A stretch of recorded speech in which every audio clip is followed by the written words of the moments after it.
Good morning everyone.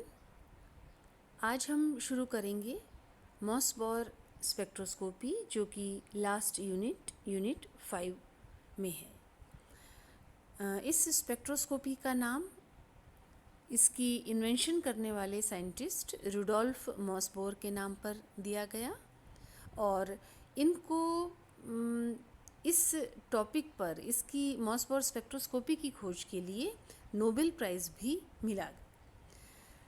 अभी तक जो हमने स्पेक्ट्रोस्कोपी टेक्निक्स की हैं वो इलेक्ट्रॉन्स के ट्रांजिशन से रिलेटेड थी। कहीं आउटर इलेक्ट्रॉन, कहीं इनर इलेक्ट्रॉन्स जो हैं उनका ट्रांजिशन होता था, लेकिन ये जो मॉसबॉर स्पेक्ट्रोस्कोपी है ये रिलेटेड है एटम के न्यूक्लियाई के एनर्जी लेवल्स के बीच में ट्रांजिशन से। तो इस मायने में ये बाकी सभी स्पेक्ट्रोस्कोपी से अलग है। इस टेक्निक में एक रेडियो एक्टिव एलिमेंट जो है वो लिया जाता है और उसका डिके करवाया जाता है इलेक्ट्रॉन कैप्चर के थ्रू। तो वो रेडियो एक्टिव एलिमेंट या तो सेम या किसी डिफरेंट एलिमेंट में कन्वर्ट हो जाता है इलेक्ट्रॉन कैप्चर के बाद। और जब वो एलिमेंट बनता है, प्रोडक्ट जो बनता है वो एक्साइटेड स्टेट में होता है, एक्साइटेड न्यूक्लियर स्टेट में, यानी ऐसी स्टेट जिसकी एनर्जी नॉर्मल एनर्जी से थोड़ी ज़्यादा है। अब आपको मालूम है कि ज़्यादा एनर्जी का मतलब कम स्टेबिलिटी होती है और हर सिस्टम की कोशिश ये रहती है कि वो हाईएस्ट स्टेबिलिटी गेन करे, यानी लोएस्ट एनर्जी। तो एक्साइटेड स्टेट से सिस्टम की कोशिश रहेगी ग्राउंड स्टेट में आने की। तो जब एक्साइटेड से वो ग्राउंड स्टेट में आएगा तो एनर्जी रिलीज़ होगी। तो एक्साइटेड और ग्राउंड स्टेट के बीच का जो डिफरेंस है वो एनर्जी का डिफरेंस इतना है कि वो गामा रेज की एनर्जी की कैटेगरी में आता है। तो एक्साइटेड स्टेट से ग्राउंड स्टेट में आने पर एलिमेंट जो है वो गामा रेज रिलीज़ करेगा। अब ये जो गामा रेज निकल रही हैं, अगर कोई दूसरे न्यूक्लियाई इसको एब्जॉर्ब कर लें तो उतनी एनर्जी एब्जॉर्ब करके वो क्या करेंगे, एक्साइटेड स्टेट में चले जाएंगे। तो ये प्रोसेस जो है ये कहलाता है रेजोनेंस, और इस प्रोसेस का यूज़ किया गया है मॉसबॉर स्पेक्ट्रोस्कोपी में। इसको हम यहाँ डायग्राम से ऐसे समझ सकते हैं। यहाँ हमने केस लिया है कोबाल्ट के एक रेडियो एक्टिव आइसोटोप का। तो कोबाल्ट 57 जो कि रेडियो एक्टिव है, और इस रेडियो एक्टिव आइसोटोप की जो लाइफ है, हाफ लाइफ है, जैसे आप यहाँ देख सकते हैं 270 डेज़ है। तो ये कोबाल्ट इलेक्ट्रॉन कैप्चर के बाद, यानी इसका डिके जो है वो इलेक्ट्रॉन कैप्चर से होता है, तो इलेक्ट्रॉन कैप्चर के बाद ये आयरन 57 में कन्वर्ट हो जाता है। कोबाल्ट का एटॉमिक नंबर 27 होता है और आयरन का 26। मास नंबर दोनों के सेम है और इलेक्ट्रॉन कैप्चर के बाद केवल एटॉमिक नंबर में एक की कमी आएगी, मास नंबर सेम रहेगा।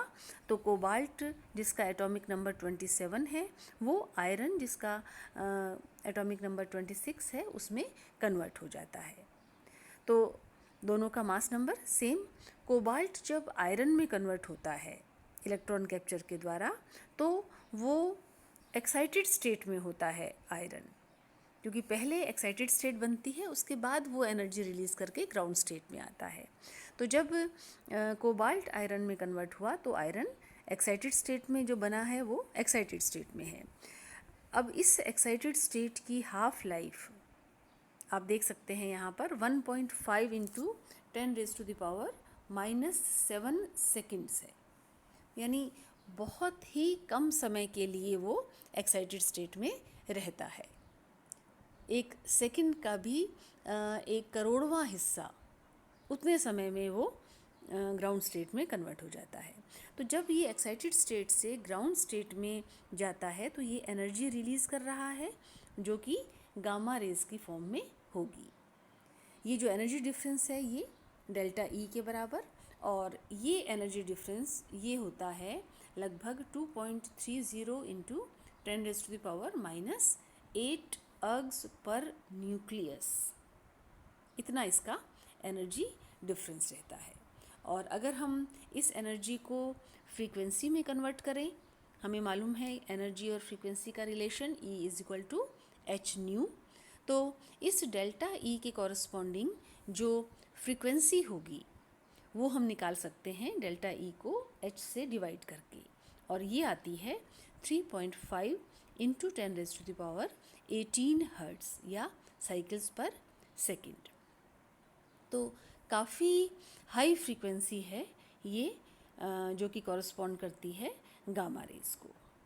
अब ये जो गामा रेज़ निकली हैं, अगर इनके रास्ते में और आयरन 57 ग्राउंड स्टेट वाले अगर होंगे, तो क्योंकि एग्जैक्टली ये डेल्टा ई किसके बराबर है, एक्साइटेड और ग्राउंड स्टेट के एनर्जी के डिफरेंस के बराबर, तो अगर ग्राउंड स्टेट वाले आयरन एटम्स को इतनी एनर्जी मिलती है तो वो एक्साइटेड स्टेट में चले जाएंगी। इसे कहते हैं, इस प्रोसेस को कहेंगे हम रेजोनेंस। तो देखने से बड़ा इजी लगता है कि एक एटम ने एनर्जी रिलीज़ की, वो ग्राउंड स्टेट में चला गया और ग्राउंड स्टेट वाले ने इस एनर्जी को एब्जॉर्ब किया और वो एक्साइटेड स्टेट में चला गया। लेकिन ये रेजोनेंस इतना इजी नहीं होता है।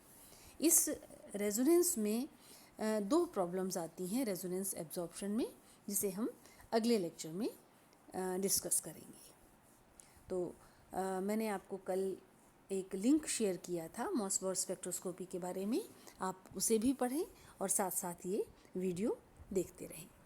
Thank you.